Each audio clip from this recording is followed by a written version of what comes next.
प्रभु यीशु आमीन हालेलुया। उत्पत्ति 30:14-35।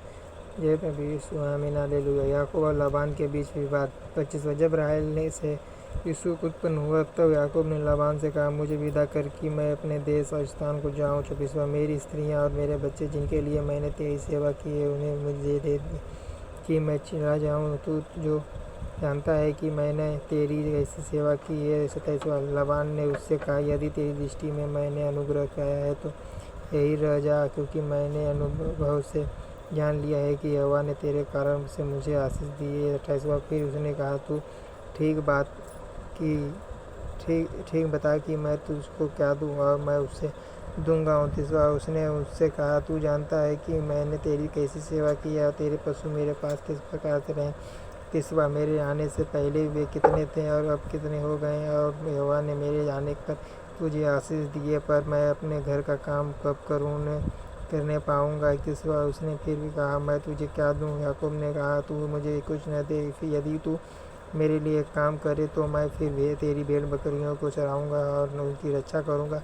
32। मैं आज तेरी सब भेड़ बकरियों के बीच होकर निकलूँगा, और जो भेड़ या बकरी चित्ती वाली और चितक भरी हो, और जो भेड़ काली हो और जो बकरी चितक भरी और चित्ती वाली हो, उन्हें मैं अलग कर रखूँगा और मेरी मजदूरी में वो ही ठहरेंगे। 33। जब आगे को मेरी जो मजदूरी की चर्चा तेरे सामने चले तब धर्मी की यही साक्षी होगी, अर्थात बकरियों में से जो कोई न चित्ती वाली न चितक भरी है, और भेड़ों में से जो कोई काली न हो, यदि मेरे पास निकले तो चोरी की ठहरेगी। 34। तब लाबान ने कहा, तेरे कहने के अनुसार हो।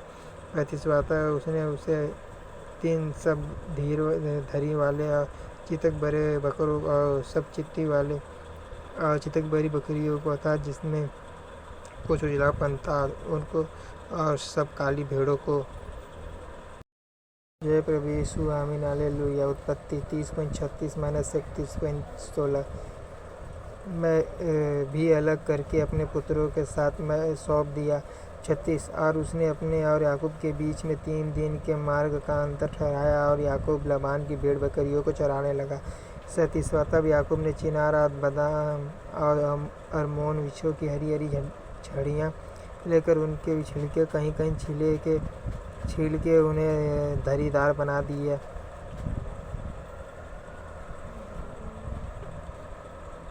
कहीं कहीं छील के उन्हें धरीदार बना दिया, ऐसी कि उन झड़ियों की सफ़ेदी दिखाई देने लगी। 30। तब छीली हुई झड़ियों में को भेड़ बकरियों के सामने उनके पानी पीने के कठौतों में खड़ा किया। जब पानी पीने के लिए आई तब गाभिन हो गई। 29। झाड़ियों के सामने गाभिन होकर भेड़ बकरियां धरी वाले चित्ती वाले और चितक भरे बच्चे जनी। 40। तब याकूब ने भेड़ों के बच्चों को अलग अलग किया और लाबान की भेड़ बकरियों के मुंह को चित्ती वाले और सब काले बच्चों की ओर कर दिया, और अपने झुंडों को उनसे अलग रखा और लाबान की भेड़ बकरियों से मिलने न दिया। 41। और जब बलवंत भेड़ बकरियां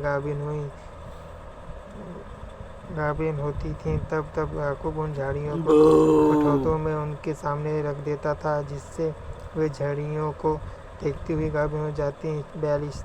पर जब निर्बल भेड़ बकरियां गाभिन होती थी तब वह उन्हें उनके आगे नहीं रखता था। इससे निर्बल लाबान की रहीं और बलवंत याकूब की हो गई।